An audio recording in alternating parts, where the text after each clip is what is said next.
Hi, my name's Arias Familant, and I'll be reading a passage from Fun Home by Alison Bechdel.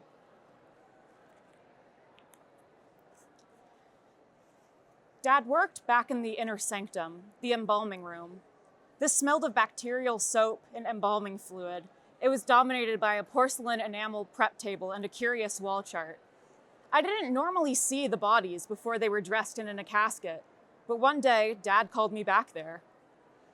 The man on the prep table was bearded and fleshy, jarringly unlike Dad's usual traffic of desiccated old people. The strange pile of his genitals was shocking, but what really got my attention was his chest, split open to a dark red cave. There was some practical exchange with my father, during which I studiously betrayed no emotion. It felt like a test. Maybe this was the same offhanded way his own notoriously cold father had shown him his first cadaver.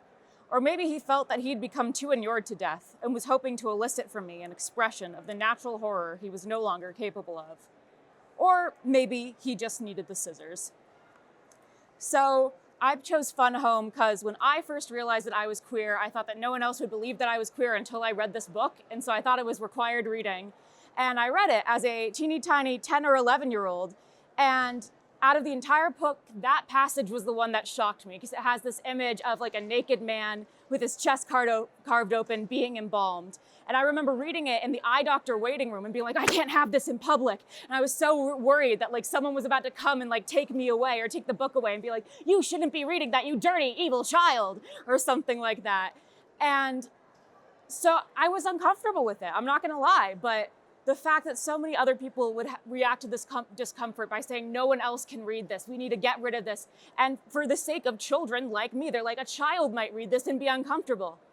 God forbid. Yeah, I was uncomfortable, but I learned more, and it actually opened my eyes to, hey, I don't know what happens to my body after I die. And that's scary, but also that's something that will happen. And just because something is scary and intimidating doesn't mean that we should put it out of sight or out of view. And this book means a lot to me in particular because I didn't have the best childhood. This character didn't have the best childhood. And growing up, I would tell my friends about things that I thought were normal, and they would go, you could write your own Fun Home, oh my gosh.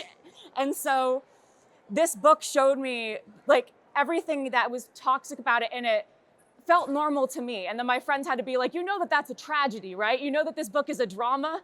And seeing that other kids go through things similar to the ones that I was going through, had similar rocky relationships and struggles and mental illnesses, was very reassuring for me, even if it was also disturbing. But in the disturbingness was also comfort.